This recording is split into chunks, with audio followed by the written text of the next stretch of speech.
प्रिय विद्यार्थियों, कक्षा 11वीं के हिंदी व्याख्यान में एक बार फिर से आप सबका स्वागत है। विद्यार्थियों, आपके पाठ्यक्रम में निर्धारित पुस्तक आरोह भाग 1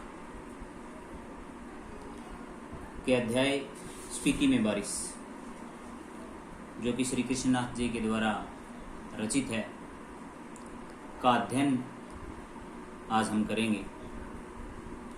स्पीति हिमाचल प्रदेश के लाहौल स्पीति जिले की तहसील है। श्री कृष्णनाथ जी ने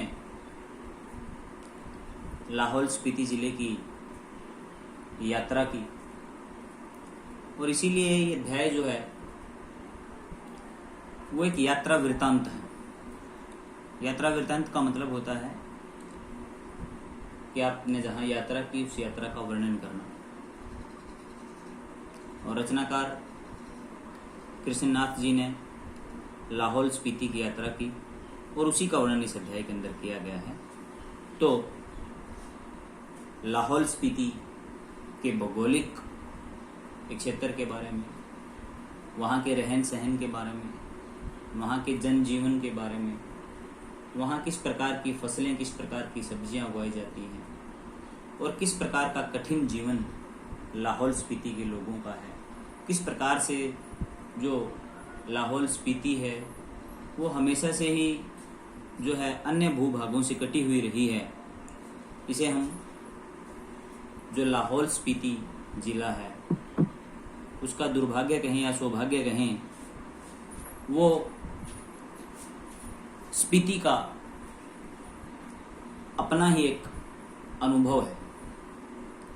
तो आज हम इसी विषय में, इसी कड़ी में लाहौल स्पीति के बारे में हम पढ़ेंगे कि लाहौल स्पीति का किस प्रकार का वहाँ का जीवन है, किस प्रकार की वहाँ की भौगोलिक अवस्थाएं हैं जो श्री कृष्णनाथ जी ने वहाँ यात्रा करके हमें बताई। स्पीति हिमाचल प्रदेश के लाहौल स्पीति जिले की तहसील है। लाहौल स्पीति यह योग भी एक आकस्मिक ही है। इनमें बहुत योगायोग नहीं है। ऊंचे दर्रों और कठिन रास्तों के कारण इतिहास में भी कम रहा है। अलंग भूगोल यहाँ इतिहास का एक बड़ा कारक है। अब जबकि संचार में कुछ सुधार हुआ है, तब भी लाहौल स्पीति का योग प्राय वायरलेस के जरिए है, जो केलंग और काजा के बीच खड़कता रहता है। यहाँ बताया गया है कि आज इंटरनेट, अंतरताना जैसी सुविधाएं उपलब्ध होने के बाद भी वहाँ पर आज जो संचार का एक माध्यम है वो वायरलेस ही है, और वायरलेस के द्वारा ही वहाँ आज भी जो है वो संचार किया जाता है।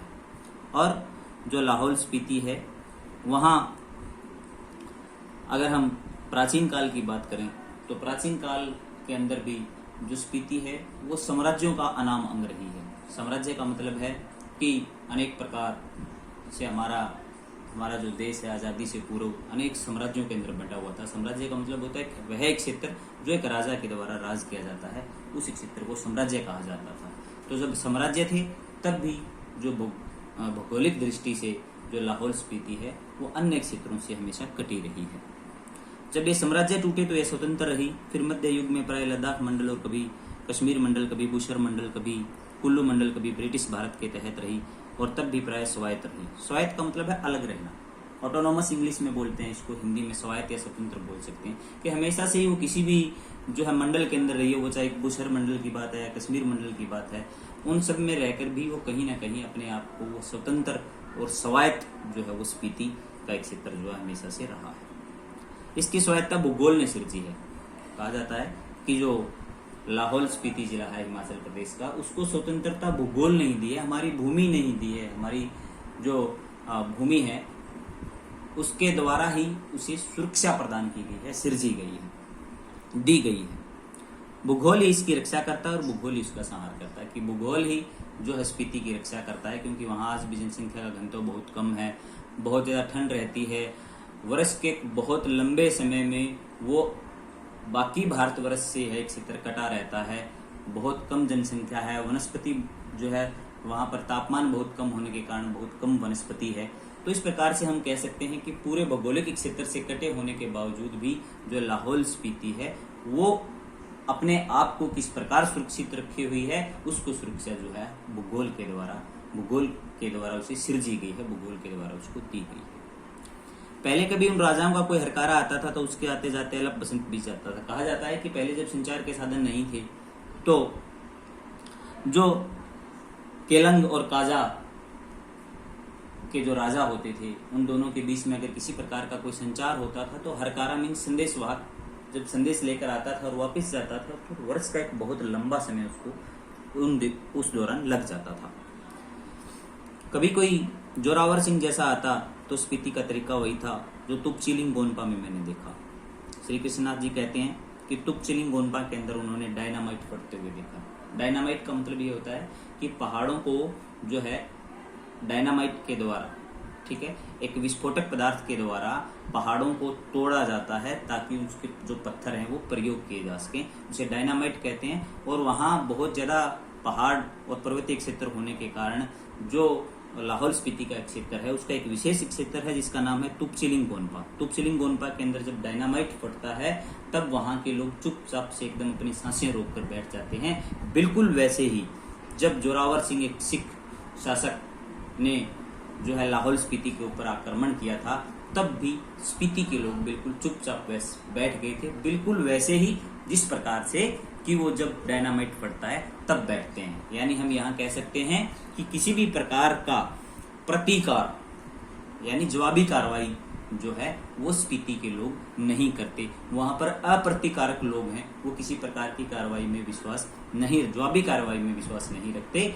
तो बड़े ही शांत लोग हैं, चाहे उनके साथ किसी भी प्रकार की घटनाएं घटती रहें, वो अप्रतिकारक हैं, प्रतिकार वो कभी नहीं करते। तो इसी प्रतिकार के कारण ही शायद जो स्पीति है वो अपने भौगोलिक क्षेत्र को बचाए हुए है। उस भौगोलिक क्षेत्र की जो अनुपमा है, उस भौगोलिक क्षेत्र का जो सौभाग्य है, उस भौगोलिक क्षेत्र की जो सुंदरता है वो शायद इसी कारण है कि उसके अंदर अप्रतिकार की भावना भरी हुई है।